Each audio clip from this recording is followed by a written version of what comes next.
So Richard, do you surf? The internet, sure. No man, I mean rail surfing, like chasing the waves. Chasing the waves. I'd say mine is more like getting massively dumped. Well, our guest today has been chasing the wave for over 2 decades. But the wave she's been chasing is the wave of transformation that's been crashing through the media industry. Wow, sounds brutal. I bet she's got some gnarly tales to tell us. She sure does. She's Sunita Kaur, Senior Vice President at Twitch, the streaming and gaming platform. Sunita's been in the media industry for more than 25 years, and she's seen many waves of transformation in that time. She's here now to tell us all about it. Can't wait, let's go.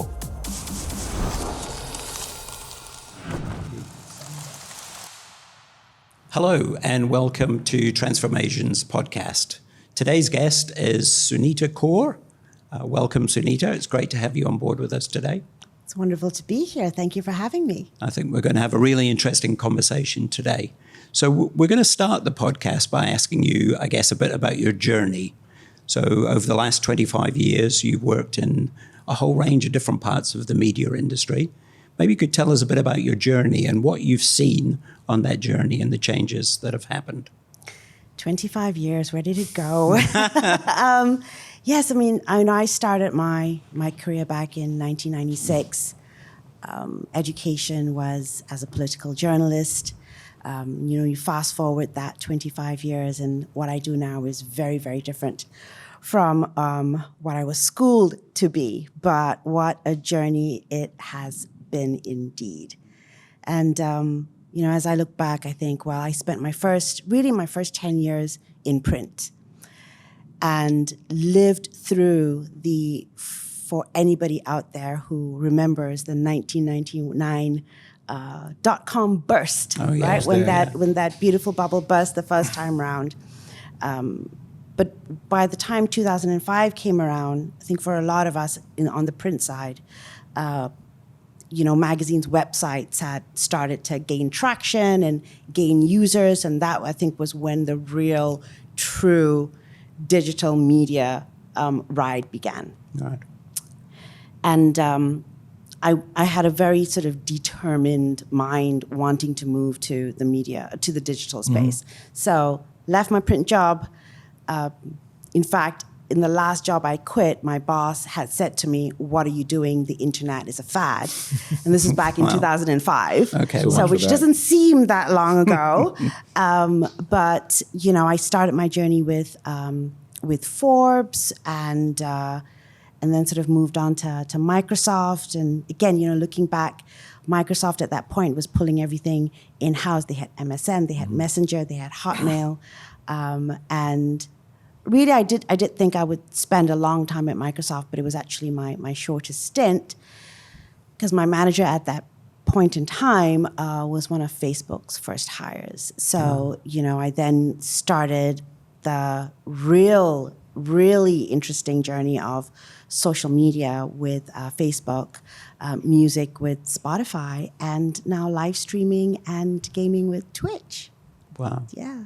So with all of this media transformation that's happened across the 25 years, what do you think were some of the challenges that you faced in terms of, just keeping up with all of that stuff that was happening? I think when it comes to keeping up, I don't know whether it's, for me, it's just a function of, like, I'm getting older and I feel like there's so much more to be kept up with. Yep. But it is interesting. I look back on sort of, I guess, the biggest changes to media in the last 25 years. The biggest change, for one, is the internet, right? Because we all grew up with books and magazines and newspapers. So with the internet coming into play and really holding ground, that's led to just huge changes in both software, hardware, and all of our consumption habits. The second thing I think that has been really interesting to watch is when you think about social media and that whole world, how that has changed brands' voices. And brands now have personalities. I think back on my time at Facebook, and I was part of the team that kind of started to talk to brands to help them curate their Facebook page, help them have conversations, develop personalities. And I think with that, all of a sudden, brands were able to have B2C conversations, and they were able to develop more ideas and more technology around e-commerce. And of course, that has given a way to how we consume, right? How we buy, how we look for reviews, how we pay for our products. I mean, I can't remember the last time I held cash in my hands. Yeah, no, fair enough. My wallet is only ever empty. There's no cash in there. Yeah. Every time my kids ask me for $5, I'm like, sorry, no cash, buddy. I still carry cash. But We're just like that. Yeah. Old school. One of the areas that we're really interested with in terms of the podcast and the changes that are going on that we see in many industries is the role of technology. And one of the things that we wanted to ask you about was, do you think that technology has been driving a lot of the change in the media industry? Or do you think tech's sort of been reacting to changes that were coming? I do believe it's a bit of both. In some cases, it has been new technology or improved technology. If you take sort of a big step back and you think about media consumption and, maybe perhaps how brands sell themselves, it's really trying to follow trends, trying to model your business after behaviors that you're seeing, but not going too far and trying to change a habit that hasn't been developed, right? So I think a good example is payment gateways. Right? When, in 1999, I think that's definitely when I started to use my credit card to buy things online. But now we don't even need that. The whole payment gateways have just evolved so much that it's just so easy, which has been great because, I think we all spend a lot more money than we realize because it's so easy to buy. Very true. And so I think that was definitely a trend, and then the technology just gets better and then feeds that trend. So it's very much a combination of the two. And then I think with technology as well, particularly these days, there's quite a lot of concerns around. I mean, it's got much easier, but there's also a lot of concerns around security, and the challenges that potentially provides. Is that something that you've seen much of in your areas as well? Security is interesting, or privacy or data privacy is interesting because yes, there is, naturally, you don't want somebody accessing your credit card information and then, buying a Jaguar with it, right? But I think one thing that we have seen is individuals want brands or platforms to know what they want. And, I think back to, I think this might have been 2010 or 2011 when Facebook started to build its products. And a lot of people don't realize this, but a lot of those products were built with an anthropologist. And if you think about the comment, the share button, those are things that we do as human beings, right? And from there it was starting to roll out sort of ad products. And if I saw an ad for a certain shoe brand, I might ignore it. But if I saw that Charan and Richard liked it, all of a sudden something clicks inside my brain and I'm like, ooh, if my friends like it, must be something about it. And I'll go and engage. And so what we've basically seen is that just growth over time. And I still remember the day I was sat in an ad agency and we had just rolled out sponsored stories. And the head of the ad agency said to me, I am very, very upset that you know what I like. Fast forward a year, the feedback that we were getting from users were if they were served an ad that wasn't relevant, we'd get more complaints about that than this. So I think the whole idea of security and wanting the internet to know what you like is changing, and it's changing with the generations. That's an interesting Yeah. point, yeah. Yeah, maybe touch on that a little bit more, because I think it's a really good point. Just the way that generationally, the younger generations seem to have a different sort of view to privacy and security and that sort of stuff. Oh, we've seen that. We've seen that in practice. We've seen that in data. We've seen that in research.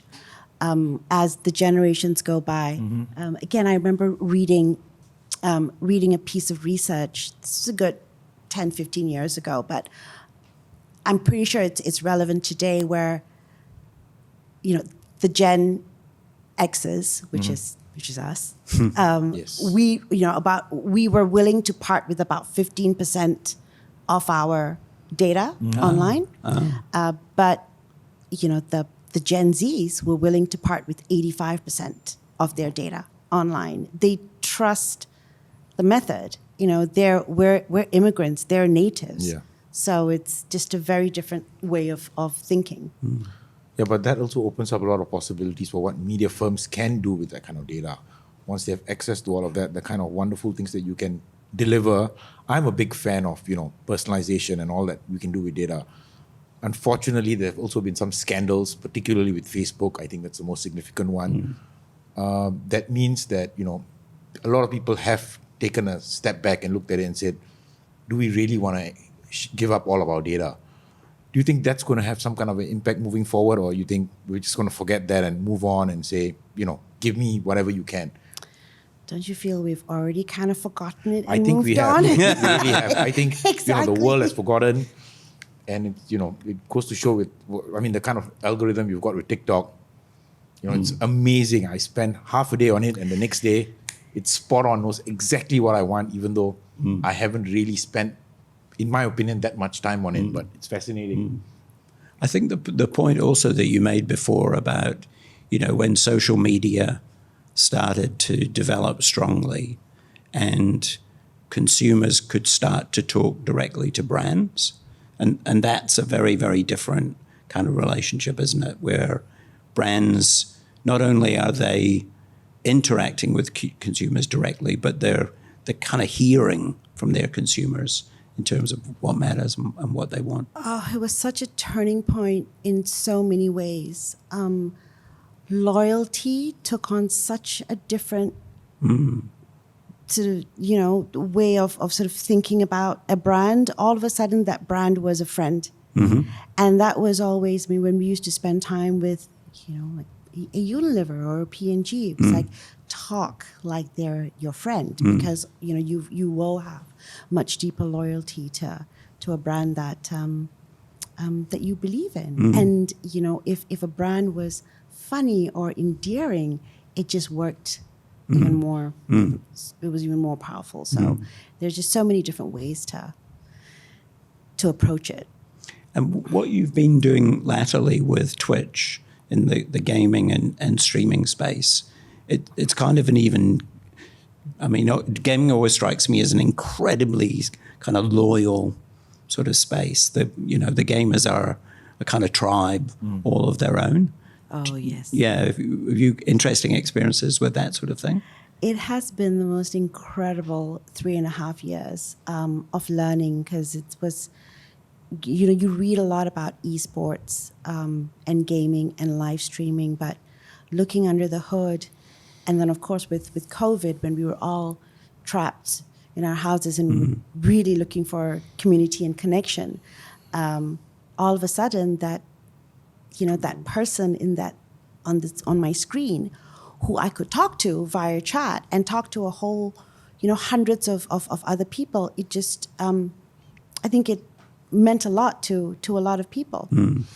And this was also, again, as the world just continues to grow up, when you think about entertainment, right? And we have this conversation a lot of times with, with like the Netflix and the Disneys of the world, and as well as like, YouTube and Twitch. But entertainment is active, not passive anymore. Gone are the days where we watched what we were told to watch because it was on at, Charlie's Angels was on at 7 p.m. on Channel 5.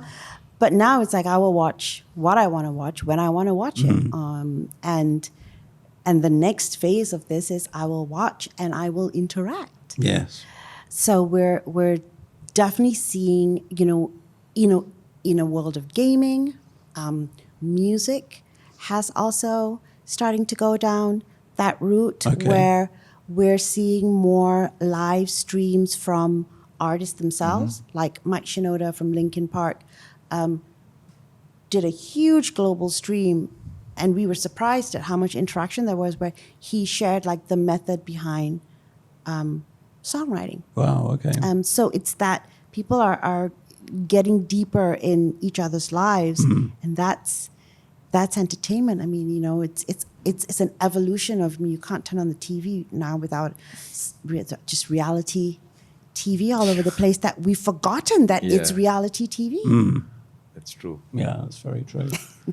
One of the things I was also going to ask you about a little bit was when you were talking about people, you talked about this viewpoint between failure and learning, and I think that's quite an interesting perspective that you have. I know failure is a very scary word. Yeah. Or I think it used to be a scary word, but it really shouldn't be anymore.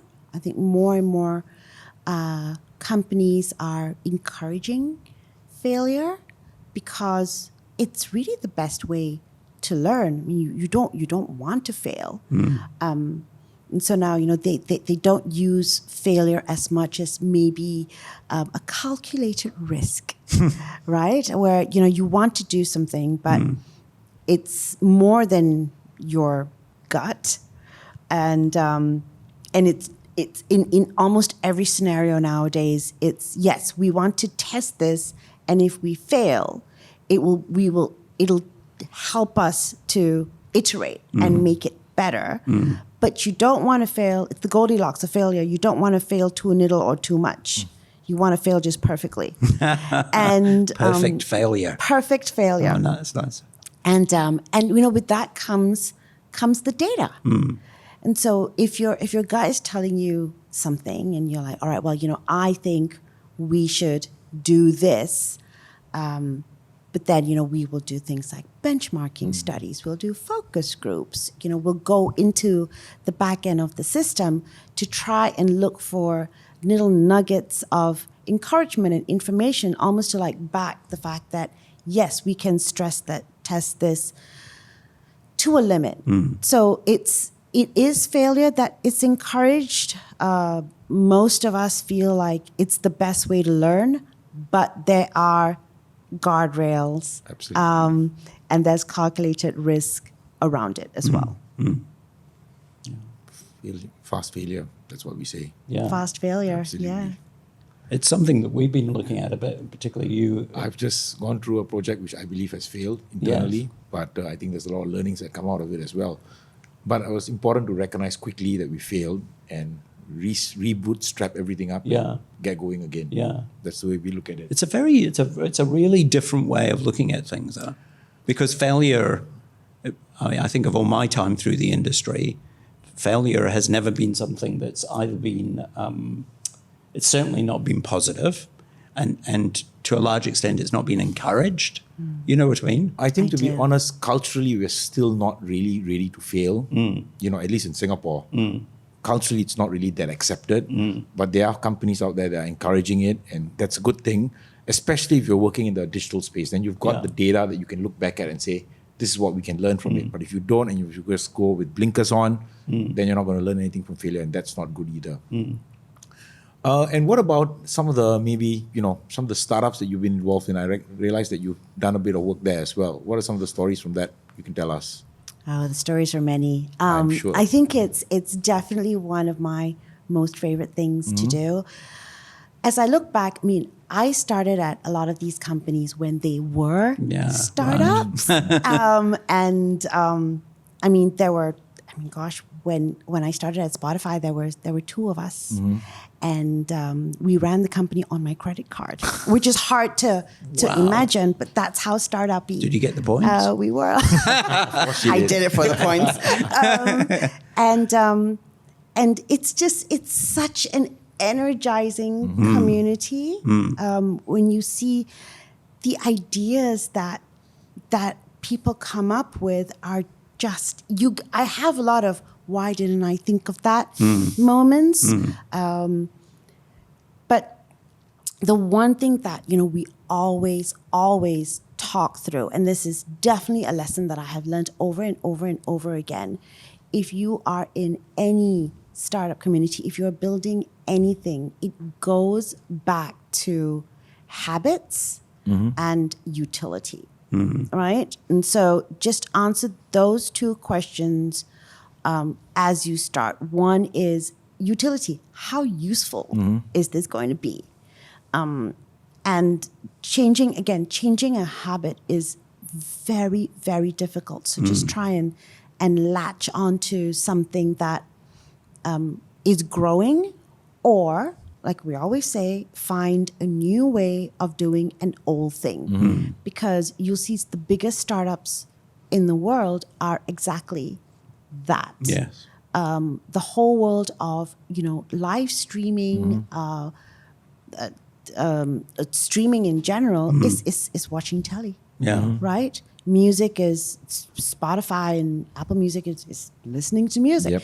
It's just it's a new way of doing an old thing. A new way of doing an old thing. That's quite interesting.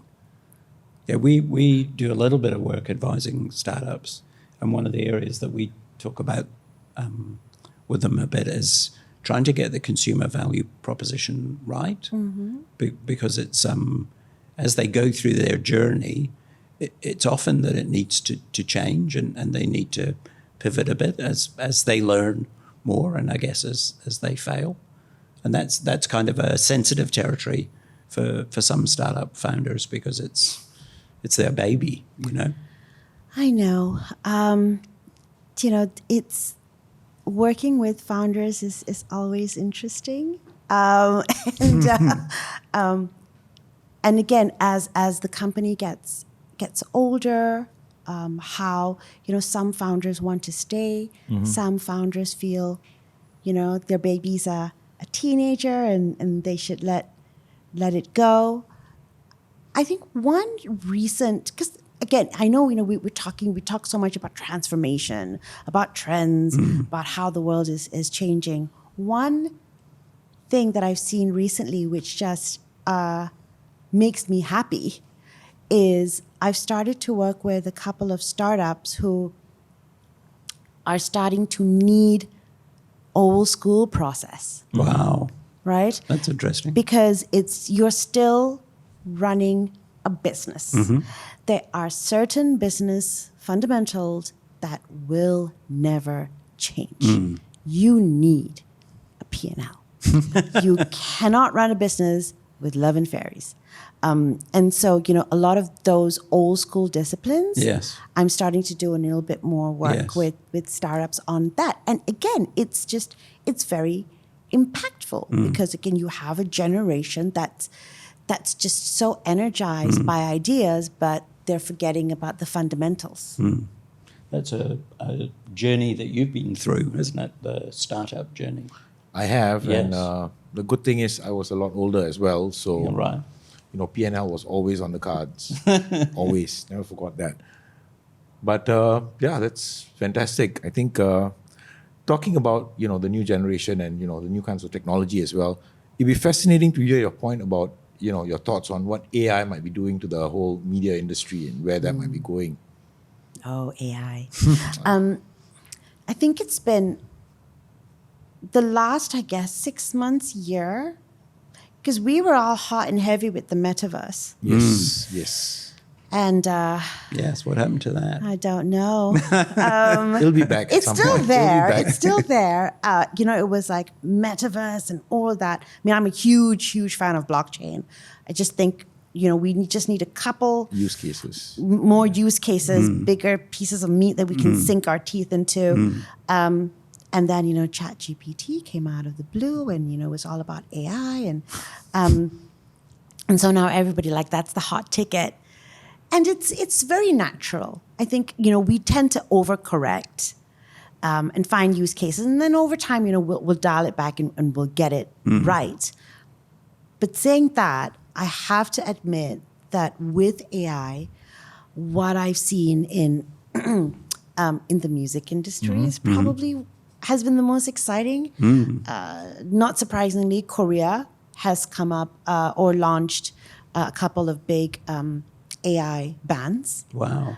Mave, Eternity are all like your Blackpink and BTS, and it's beautiful. If you watch, if you watch their YouTube videos, it's hard to believe that they are AI. Wow. And we had a long conversation about it. It's like, all right, you've got AI, but with music, your heart really connects when you go to a live gig, right? And that's when you fall in love with the artist. And that's coming. In fact, it's here. If you haven't seen or read what ABBA has done with ABBA Voyage, the live performance or the hologram performance is so unbelievably real. And that's taken away the whole worry of, live entertainment. We had a big conversation about what that could mean for sport.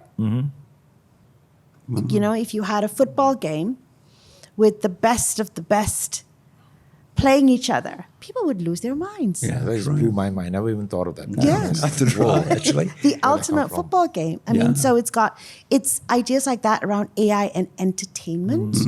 We could be sat in our living rooms right now, but sat here together on the couch. It's all very Minority Report, right? Been talked about for a long time, but it is officially here. The technology is here, and I think that's so exciting. Yeah, and actually it's been here for a long time. This is actually kind of like the second generation of AI, I'd say. The first generation was really when we unleashed AI in social media. And that was the first generation. And now suddenly we've unleashed it on the world through a chatbot. And that's really, become front and center and clear for everyone. But I cannot imagine how my son would trip out when he saw that, whoever those soccer players are that he loves are playing each other, like Pele is playing. Again, showing my age. Who would be a current soccer player? I guess Ronaldo or Ronaldo. Messi Even or that, someone yes, like Ronaldo playing Messi Messi versus and Pele and Maradona. Yeah. Oh, of course, Maradona. God, yeah, right. Yeah. And do you think I know it's a naive question, but is AI a good thing or a bad thing, or it's just a thing? It's definitely a thing, and I personally believe it's for the betterment of humanity. I think it's got good things it can do for humanity, but there are also risks that we need to be concerned about. But I'd love to hear your point of view, Sunita.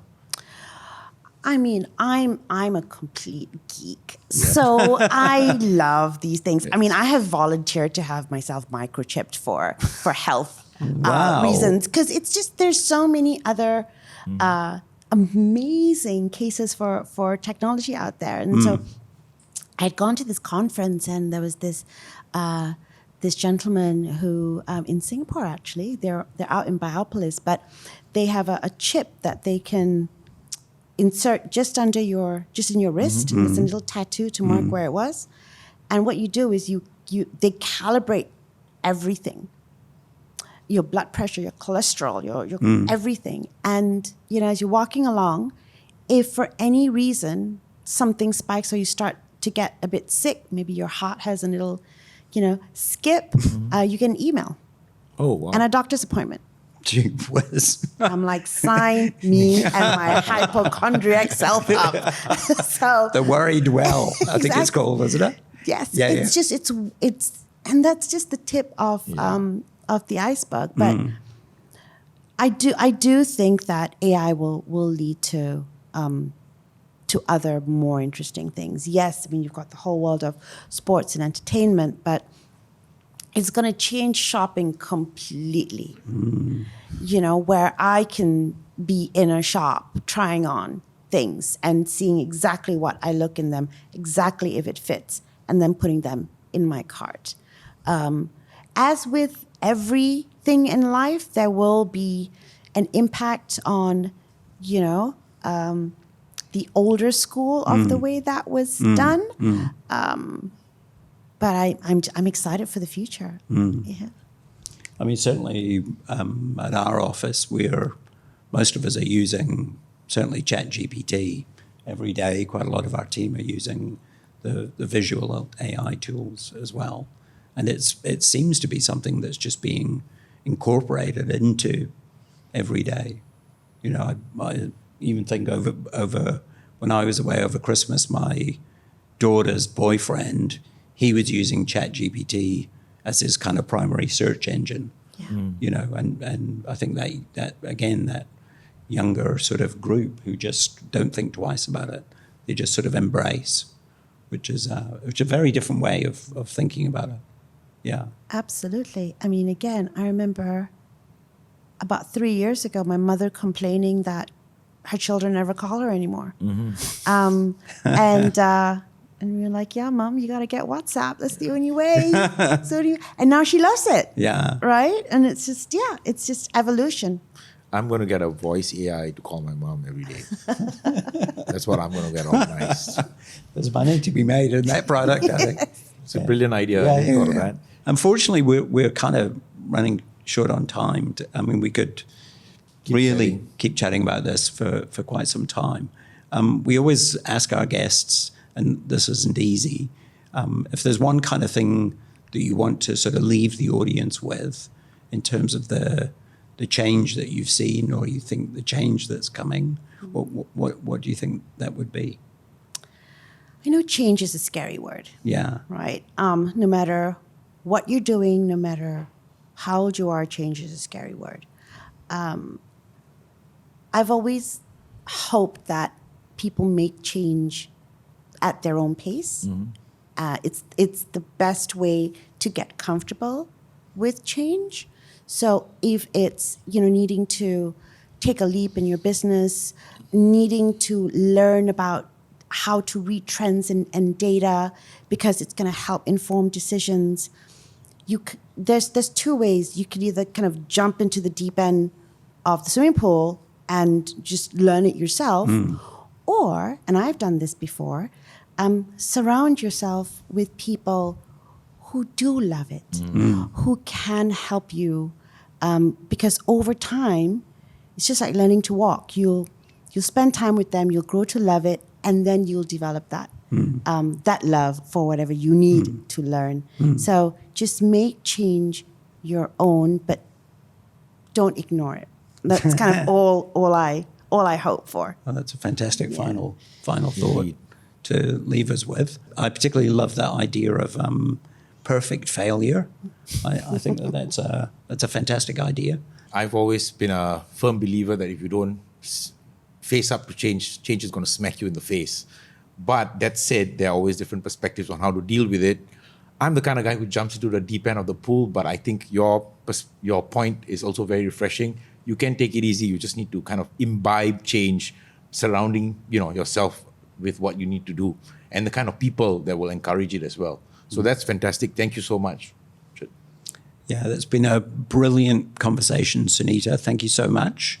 And that brings us to the end of this episode of the TransformAsians podcast. It's been a fantastic discussion all around change within the media industry. We look forward to seeing you again soon on the TransformAsians podcast. And over to Charan.